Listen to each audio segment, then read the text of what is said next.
बिना पैसा दिए थाना में केस नहीं लिखा जाता, बिना पैसा दिए थाना में चार्जशीट नहीं होता, बिना पैसा दिए थाना में डायरी नहीं भेजा जाता। पैसा दीजिएगा तो डायरी से नाम काट जाएगा, पैसा दीजिएगा तो चार्जशीट भेजेंगे, पैसा दीजिएगा तो हम आपको चार्जशीट रोक देंगे। हर चीज पैसा, जो न्याय मिलना चाहिए उसे न्याय नहीं मिलती। 1.2% लड़कियां सीमांचल में पढ़ी लिखी नहीं है, 0.8% लड़कियों को नौकरी नहीं है, लगभग 3.2% लड़कियां इंटर नहीं की हुई है, 5.2% लड़कियां मैट्रिक नहीं की।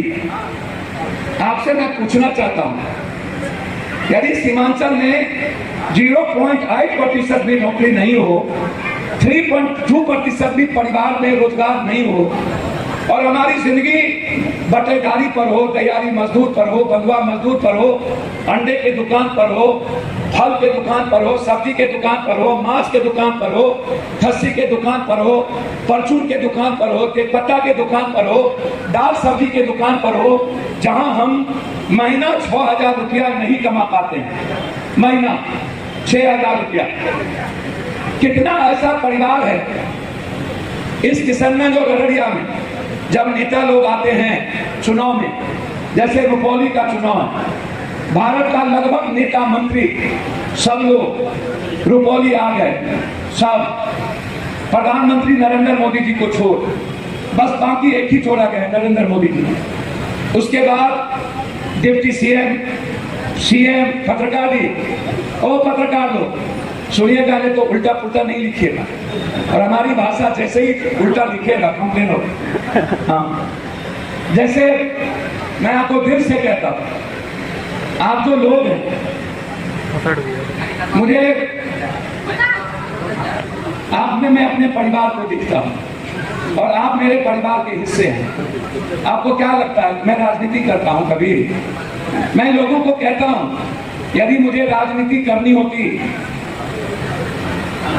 तो हम भी किसी बड़े दल और गठबंधन के हिस्सा हो गए होते। हम जब पूर्णिया में प्रणाम पूर्णिया, सलाम पूर्णिया, जोहार पूर्णिया शुरू किए थे, हमने मधेपुरा, जहां से हम 2 बार सांसद रहे, रंजीत रंजन भी 2 बार सुपौल से सांसद रही, 4 बार पूर्णिया से रहे, 1 बार एमएलए सिंहेश्वर से रहे।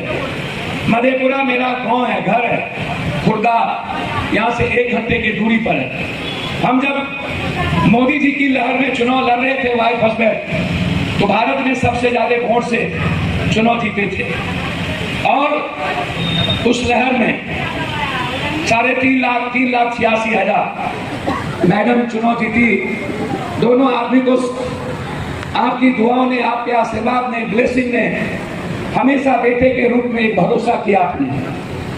हम जब भी कोई अररिया किशनगंज में कोई घटना घटित हुई, या प्राकृतिक विपदा आई, या कोरोना आया, या कोई बाढ़ आया, या कोई घटना घटी, या किसी नेताओं के द्वारा समाज तोड़े गए, इंसानियत को बांटे गए, जाति के नाम पर मवाद पैदा किया गया, धर्म और मजहब के नाम पर मवाद पैदा किया गया, हमारी कोशिश हुई एक बेटे की तरह हमेशा अररिया को सुरक्षित रखा जाए, अररिया के अमन चैन को बचाया जाए, अररिया के हर परिवार की खुशियों को महफूज रखा जाए, कभी भी किसी को दुख ना पहुंचे। रात में घटना घटी, 4 बजे सुबह आए, या कोई परिवार ही कर सकता है, या कोई नेता नहीं कर सकता। जिसे दर्द होता है अपने परिवार का, माँ का, कोख का, खून का, रिश्ता का, वही इंसान सब कुछ छोड़कर सिर्फ आपके लिए जीता है। मेरी जिंदगी पर सिर्फ आपका अधिकार है, मेरी जिंदगी पर इंसान को छोड़ मेरे परिवार का अधिकार सेकेंड है, मेरे बच्चे और मेरे परिवार का अधिकार मेरे पर, पप्पू पर सेकेंड है। आप भरोसा रखिएगा, इस जिंदगी की एक एक कतरा सिर्फ इंसानियत और आपकी जिंदगी की खुशी के लिए ही सिर्फ जिंदा है, दूसरा कोई मतलब नहीं।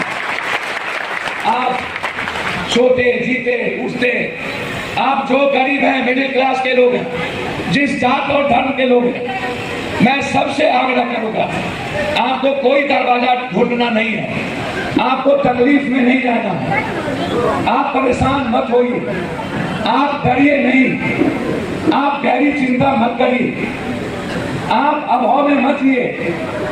मेरी कोशिश होगी कि मैं हर घर की जिंदगी में अपना कोई एक सहयोग करूं। मेरी चिंता उसी पड़ी को लेकर के।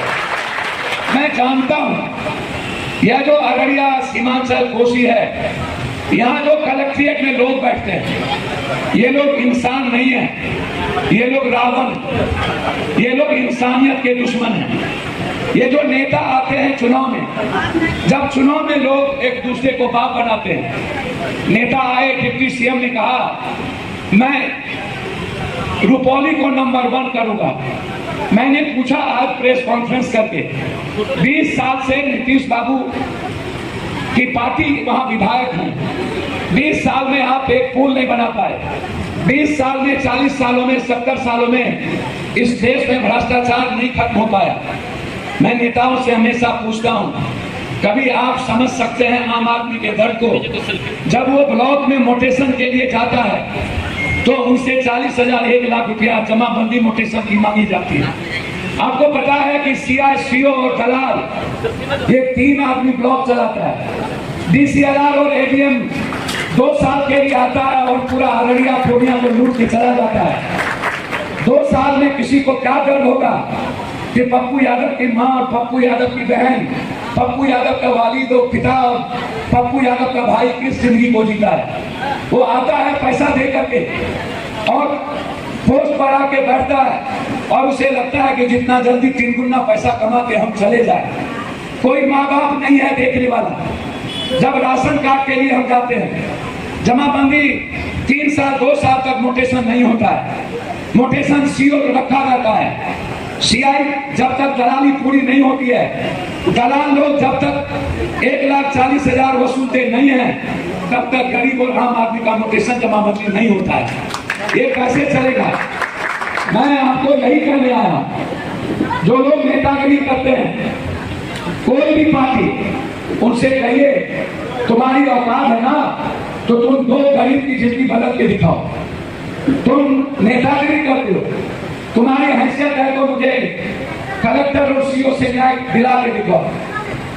तुमको कोरोना आया, पूरी दुनिया की हम मदद की, हम जेल में बंद हुए, हम इस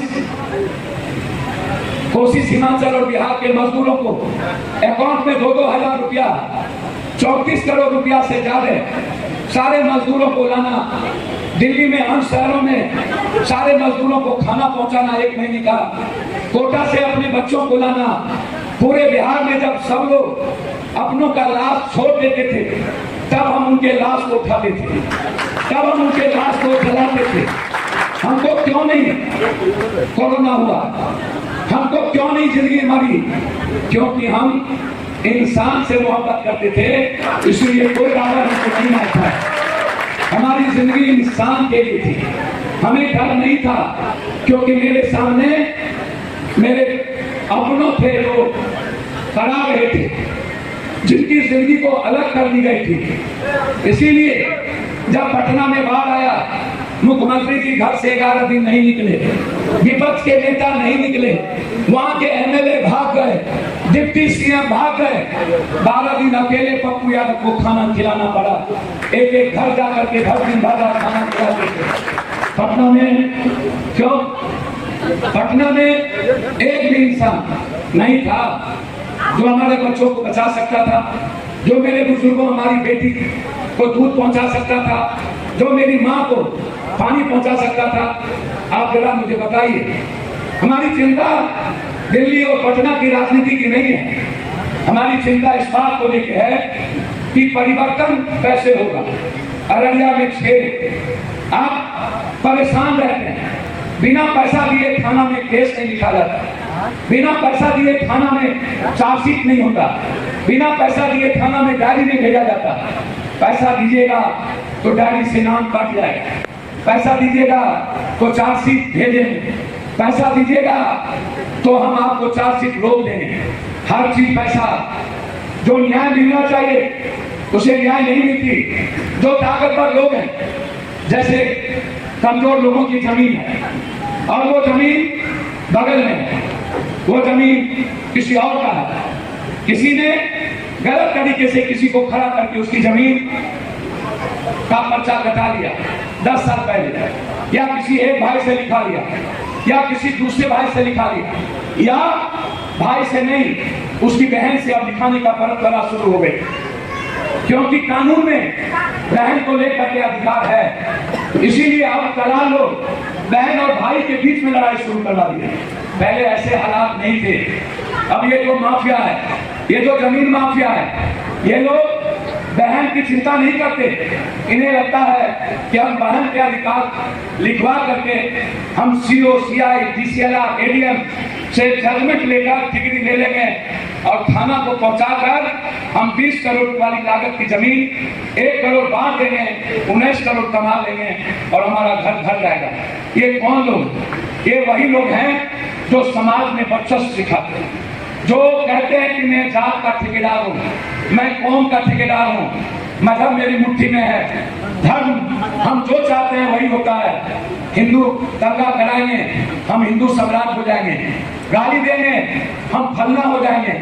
ऐसे लोग हमारे सीमांचल में, ऐसे लोगों की संख्या जो गरीब से मोहब्बत नहीं करता, जो इंसानियत से नहीं करता, बस वो अपनी दुकान चलाना चाहता है, अपनी दुकान को जिंदा रहना चाहता है, अपनी दुकान के बदौलत अपने आने वाले बच्चों को पेट भरना चाहता है। उनको आपसे मतलब नहीं है, उन्हें हिंदू से मतलब नहीं है, उन्हें संस्कार से मतलब नहीं है, उन्हें मुसलमान की खिलाफत नहीं करना है, उन्हें मुसलमान से नहीं करना है, उन्हें हिंदू मुसलमान के नाम पर अपनी दुकान चलाना है, अपनी राजनीति करनी है, उन्हें MLA MP बनना है। वो सपना देखते हैं क्योंकि उन्हें काम पर भरोसा नहीं है।